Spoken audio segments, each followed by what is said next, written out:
तो hello dear friends, कैसे हो आप सभी। आपके लिए लेके आ चुका हूँ क्लास 10th का जो आपका चैप्टर नंबर 2 है बहुपद। उसके बारे में हम पढ़ेंगे। एक्सरसाइज 2.1 भी कंप्लीट करने वाले हैं, तो वीडियो को एंड तक आपको जरूर देखना है।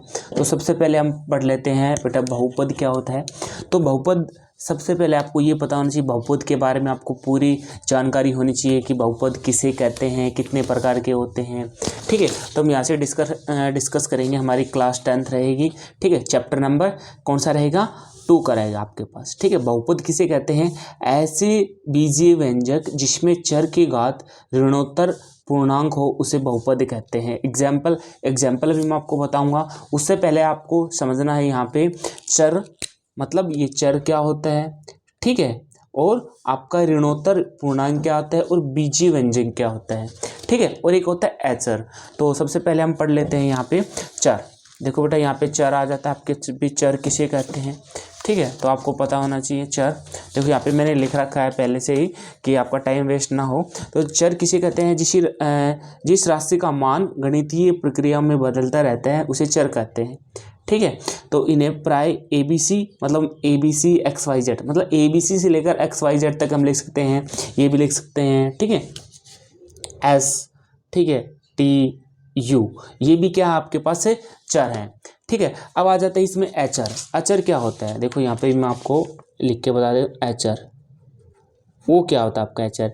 अचर इसके अलावा जो बच गया ना, जैसे आपके कॉन्सोनेंट बोले तो, ठीक है, जैसे 1 2 3 4 5 इस तरीके से वो क्या हो जाएंगे, अचर हो जाएंगे। ठीक है, बीजीय व्यंजक क्या होते हैं, चर व अचर राशियों के योग, मतलब चर व अचर राशियों के योग मतलब इन दोनों का जोड़। ठीक है, अंतर का मतलब गुणन एवं भाग, ठीक है, के संयोग से बने पद को बीजीय व्यंजक कहते हैं। जैसे ये देखो x+7, देखो ये क्या है, चर है, ये क्या है, अचर है। ठीक है, इनका जोड़ क्या होगा आपके पास, बीजीय व्यंजक हो गया। ठीक है, इसी तरीके से दे रखा है x² + 2/x+2। इसी तरीके से हम बहुत से एग्जाम्पल ले सकते हैं। अब ऋणोत्तर पूर्णांक क्या होता है, देखो ऋणोत्तर पूर्णांक, ऋण से आपको इसमें ऋणात्मक वैल्यू नहीं आएंगे, जैसे 0 1 2 3 ये ऐसी वैल्यू आएंगी, ये नहीं आएंगी, जैसे -1, ठीक है, -2 -3 ये नहीं आएगा आपके पास। ठीक है, ये होते हैं बहुपद से रिलेटेड कुछ छोटी छोटी बातें। अब बहुपद के हम प्रकार पढ़ लेते हैं। बहुपद भाई, रेखिक बहुपद किसे कहते हैं, द्विघात बहुपद कैसे कहते हैं, किसे कहते हैं, तो देख लेते हैं। यहाँ पे आप देखो, आपका रेखिक बहुपद क्या कहते हैं। देखो यहाँ पे आपको घात, जिसकी घात 1 हो, घात 1 के बहुपद को रेखिक बहुपद कहते हैं, जिसको हम लीनियर पोलिनोमियल भी कहते हैं। ठीक है, पोलिनोमियल आपका क्या होता है, बहुपद होता है। ठीक है, जिसकी घात 1 होती है उसको रेखिक बहुपद कहते हैं। ध्यान रखना आपको। क्योंकि एग्जाम्पल आप देखो, इसके बहुपद के एग्जाम्पल मैंने आपको यहाँ पे नहीं बताया, आप बहुत से एग्जाम्पल ले सकते हो। जैसे ये आपका क्या है, बहुपद है। ठीक है, ये आपका क्या है, ये भी बहुपद है। ठीक है, ये आपका क्या है बोले तो हम x भी क्या है आपके पास, बहुपद है। हम बहुत से ले सकते हैं। ठीक है, y² - 9 ये भी क्या है, बहुपद है। ठीक है, y² + 9y - 7 ये भी क्या आपके पास बहुपद है। ठीक है, बहुत से ले सकते हैं हम। z+7 ये भी क्या आपके पास बहुपद है। ठीक है, और हम ले सकते हैं x² + √3x। ठीक है, ये भी आपके पास क्या है, बहुपद है। ठीक है, अब आपको ये पढ़ना है कि बहुपद में आपका रेखिक बहुपद होता है। ठीक है, कौन सा, रेखिक। अब रेखिक बहुपद होता है वो क्या होता है, जिसकी घात क्या हो, 1 हो। घात समझ रहे हो ना, डिग्री। ठीक है, जिसकी घात क्या हो, 1 हो। जैसे ये आपको ये क्या है, जैसे मैंने ये लिख दिया x+7, ये क्या आपके पास रेखिक बहुपद है। ठीक है, रेखिक है, यहाँ पे बहुपद लिखना है, बहुपद है आपके पास। ठीक है, कैच का हो, देखो इसके ऊपर कुछ नहीं है तो इसकी पावर कितनी है, 1 है बेटा। ठीक है, इसकी कुछ नहीं, इसकी पावर कितनी है, 1 है। ठीक है, आपके रेखिक बहुपद। अब आ जाता है द्विघात बहुपद। द्विघात बहुपद में क्या होगा, जिसकी घात 2 हो। ठीक है, जैसे एग्जाम्पल आपको दे रखा है, यहाँ पे दिख रहा होगा 2x² + 3x - 2/5। ठीक है, y² - 2 z - 2x² + √3x। ठीक है, ये दे रखा आपको, मतलब एग्जाम्पल देख सकते हो। अब एक आ जाता है त्रिघात बहुपद। देखो द्वि का मतलब 2 गया, रेखिक का मतलब 1 हो जाएगा, ठीक है। और त्रिघात का मतलब क्या आ जाएगा, मतलब आप संस्कृत में ही पढ़ते हो, ठीक है। त्रि का मतलब क्या है, 3, जिसकी घात 3 हो ना उसको क्या कहते हैं हम, त्रिघात बहुपद कहते हैं, जिसको हम इंग्लिश में क्यूबिक पोलिनोमियल कहते हैं, ठीक है। और द्विघात बहुपद को क्या कहते हैं, क्वाड्रेटिक पोलिनोमियल। सबसे मोस्ट इंपॉर्टेंट ये सेकंड वाला रहेगा, आपको जरूर देखना है, ठीक है। ये आपके ऑप्शन टाइप में आपको ऐसा क्वेश्चन देखने को मिलेगा, ठीक है, बोर्ड एग्जाम में। तो त्रिघात ये देख लो, 2 - x cube √2 x³ 3 - x² + x³, जिसमें आपको पावर 3 मिल जाए, वो त्रिघात बहुपद का होता है, ठीक है। अब हमारे एक्सरसाइज देख लेते हैं, ये हमारे बेसिक था इसका, ठीक है, इस चैप्टर का। हम 2.1 कर लेते हैं, ठीक है। तो 2.1 में आपको सबसे पहले क्या आना चाहिए, ग्राफ के बारे में पता होना चाहिए कि ग्राफ होता है या मतलब किस तरीके से हम ड्रॉ करते हैं, ठीक है। देखो बेटा, यहाँ पे मैं आपको दिखा देता हूँ, ये पर नॉर्मली रैंडमली वैसे बना के। तो देखो आपको ये दिख रहा होगा, ये ग्राफ है आपके पास। इसमें एक्स एक्सिस कौन सा होता है, वाई एक्सिस कौन सा होता है, मैं आपको ऐसे नॉर्मल मेथड से बताता हूँ, इजी मेथड से। तो देखो ये क्या होता है आपके पास, एक्स एक्सिस, ठीक है, एक्स एक्स होता है, ठीक है। ये आपका क्या होता है, आपका ओरिजिन होता है, जिसको हम केंद्र बिंदु बोल सकते हो, आपको यहाँ से इनका, ठीक है। तो इनके एक्स और वाई की वैल्यू यहाँ पे क्या होती है, 0 0 होती है।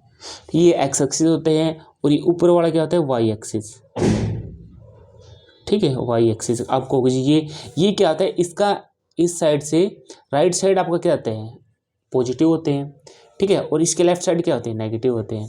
इसी तरीके से इसके ऊपर क्या होते हैं, पॉजिटिव होते हैं, और इसके नीचे क्या होते हैं, नेगेटिव होते हैं, ठीक है। बस आपको ये थोड़ा ध्यान में रखना है। अब बात आती है आपका जो 2.1 एक्सरसाइज है, आपको कुछ नहीं करना, मैं आपको कुछ एग्जाम्पल दिखाऊंगा, उसके बेस पे आपको इन क्वेश्चनों को करना है।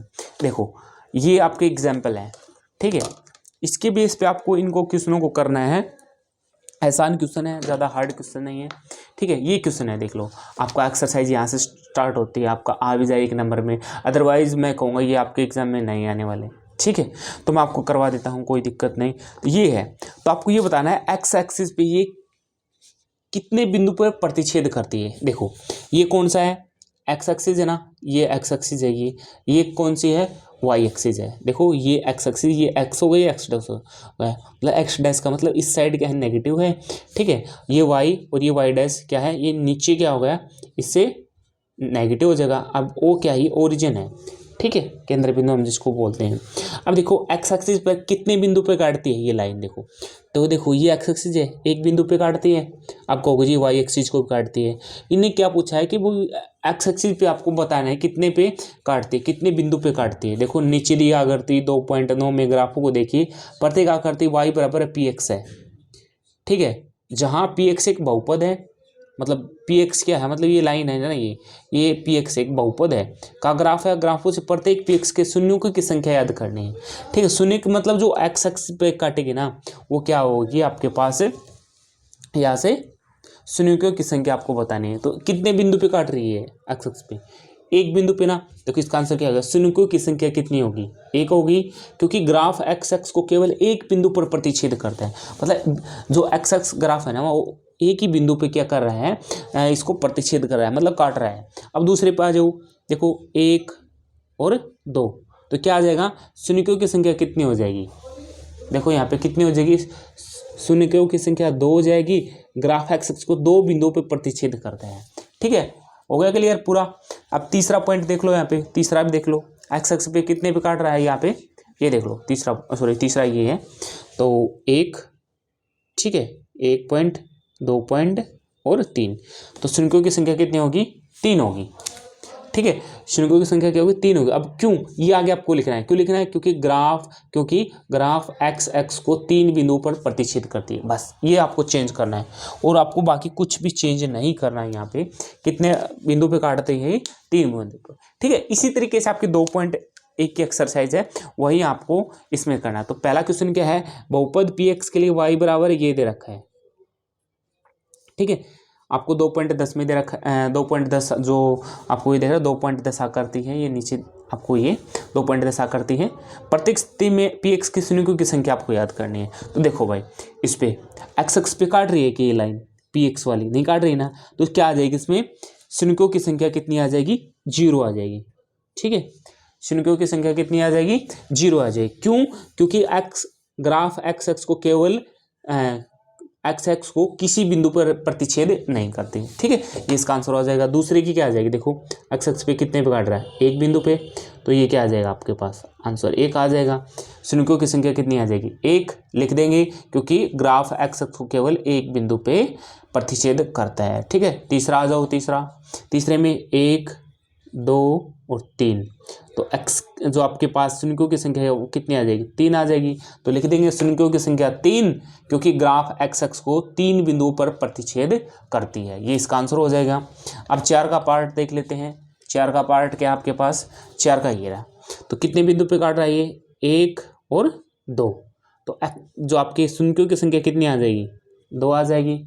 ठीक है, तो क्या लिख देंगे, शुनकों की संख्या 2 है, क्योंकि ग्राफ एक्स एक्स को 2 बिंदुओं पर प्रतिच्छेद करता है। ठीक है, तो 1 और 1 2। ठीक है, 5 का पार्ट देख लो, कितने बिंदु पर इसको प्रतिच्छेद करी है, 1 2 3 और 4, तो शुनकों की संख्या कितनी आ जाएगी, 4 आ जाएगी, क्योंकि ग्राफ एक्स एक्स को 4 बिंदुओं पर क्या करती है, प्रतिच्छेद करता है। ठीक है, अब लास्ट एंड फाइनल क्वेश्चन क्या आ जाएगा इस एक्सरसाइज का, अब देख लो क्या आ जाएगा इसके, शुनकों की संख्या 1 2 और 3। ठीक है, तो क्या आ जाएगा, 3, तो शुनकों की संख्या कितनी हो जाएगी, 3 हो जाएगी, क्योंकि ग्राफ एक्स एक्स को 3 बिंदुओं पर प्रतिच्छेद करता है। तो ये आपकी एक छोटी सी एक्सरसाइज थी। नेक्स्ट एक्सरसाइज लेके आते हैं हम नेक्स्ट वीडियो में 2.2, ये न्यू एनसीईआरटी है, तो इसी जितनी एनसीईआरटी में आपको दे रखा है उतना ही कराया जाएगा। अदरवाइज ओल्ड एनसीईआरटी है वो भी आपको कंप्लीट करा दिया जाएगा। इसके बाद में इंग्लिश मीडियम भी आएगा। ठीक है, तो इस चैनल को जरूर सब्सक्राइब कर लो। हमारा जो एजुकेशन विलेज ऐप है वो भी आप डाउनलोड कर सकते हो, और वहाँ पर फ्री में आप क्या कर सकते हो, टेस्ट दे सकते हो। आज को जो आपके एग्जाम होंगे 2024 में, उसके लिए सीबीएसई एचबीसी बोर्ड के लिए बेस्ट रहेगा। तो आपको प्ले स्टोर पे जाना है, ठीक है, और वहाँ से आपको एजुकेशन विलेज का जो हमारा ऐप है वो डाउनलोड करना आपको। ठीक है, एजुकेशन विलेज आप ऐप डाउनलोड कर सकते हो। ठीक है, आपको वहाँ पे क्या है, पीडीएफ में मिलेगी, फ्री ऑफ कॉस्ट पीडीएफ मिलेगी। ठीक है, आपको टेस्ट मिलेंगे, फ्री टेस्ट मिलेंगे। ठीक है, क्या मिलेंगे, फ्री आपको टेस्ट मिलेंगे। वहाँ पर आपको हिंदी मीडियम और इंग्लिश मीडियम दोनों दे सकते हैं। तो वीडियो देखने के लिए धन्यवाद।